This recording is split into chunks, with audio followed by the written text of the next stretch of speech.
మరణాత. నేటి గురువారము దేవుని వాక్య వాగ్దానం వింటున్న దేవుని ప్రియమైన విశ్వాసులందరికీ యేసుక్రీస్తు నామమున శుభోదయం. యేసయ్య, నేడు మా పనులెల్లను దీవించుము, నిండుగా వర్ధిల్ల చేయుము. 2025 ఆగస్టు 14వ తేదీ గురువారం కొరకు ఏర్పాటు చేయబడిన నేటి దిన దేవుని వాక్య వాగ్దానము. కీర్తనల గ్రంథము 85వ అధ్యాయము 8వ వచనము. ఆయన తన ప్రజలతోనూ తన భక్తులతోనూ శుభవచనము సెలవిచ్చును. ఆమేన్. ప్రియమైన దేవుని విశ్వాసులారా, దేవుని యందు భయభక్తులు కలిగి ఉంటే మనము వెళ్ళు ప్రతి మార్గంలో యేసుక్రీస్తు మనకు తోడై ఉండి నడిపిస్తారనే విశ్వాసం నిరంతరము కలిగి ఉండాలి. అదే విశ్వాసంతో ఉన్న మనము నమ్ముకున్న దేవుడు తన శుభవచనములను వినిపింపచేసి ఆనందగానములతో మనలను సంతోషపరచును. కావున ఆయన శుభవచనము శుభవర్తమానములను వినగల ధన్యతలను యేసుక్రీస్తు మన ఎల్లరికూ మెండుగా అనుగ్రహించునుగాక. ఆమేన్. ప్రార్థన. మమ్మను జీవింపచేస్తున్న యేసుక్రీస్తు ప్రభువా, నీ విశ్వాసులైన మాకు శుభవచనం వినిపింపచేసి తెప్పరెల్ల చేయుదునన్న నీ వాక్య వాగ్దానమునకై కృతజ్ఞతాస్తుతులు చెల్లించుచున్నాము.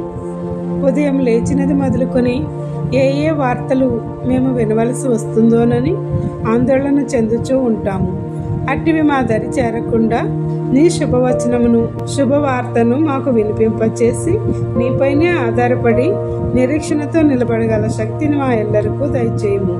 నేడు పెళ్లి రోజు, పుట్టినరోజు మరియు ఇతర శుభకార్యములను జరుపుకొనుచున్న నీ పిల్లలపై నిండుగా దీవెనలు, కృపా వర్షమును కుమ్మరించుము. ఎవరైతే బాధలలో, శ్రమలలో, కష్టములలో, ఇబ్బందులలో, నష్టములలో, అప్పులలో, దుఃఖములో, అనారోగ్యములతో ఉన్నారో వారికి నీ ఆదరణ ఇచ్చి గొప్ప సాంత్వన చేకూర్చి ఆదుకొనుము. ఈ ప్రార్థన వినుచున్న ప్రతి నీ బిడ్డకు అన్నింటా విజయములను దయచేసి నీ సన్నిధిలో సాక్షులుగా నిలువబెట్టుము. ఈ పరిచర్య చేయుచున్న మాపై నూరంతలుగా ఆశీర్వాదములు కుమ్మరించుము. కావలసిన వాటినెల్లా అనుగ్రహించుము. ఈ పరిచర్యను నీ 2వ రాకడ వరకు కొనసాగించుము. మేము ఇతరులకు ఈ వాక్య వాగ్దానము పంపుట ద్వారా నీ సువార్తలో భాగస్వాములుగా చేసి గొప్ప భాగ్యములతో నింపి వర్ధిల్ల చేయమని వేడుకొనుచున్నాము. తండ్రి యొక్కయు, కుమారుని యొక్కయు, పరిశుద్ధాత్మ యొక్కయు యేసుక్రీస్తు నామమున శుభవచనములతో మన ఎల్లరను తన సన్నిధిలో ఆనందభరితులుగా నివసింపచేయును గాక. ఆమేన్. ఇట్లా దేవుని సువార్త పరిచర్యలో మీ సహోదరి.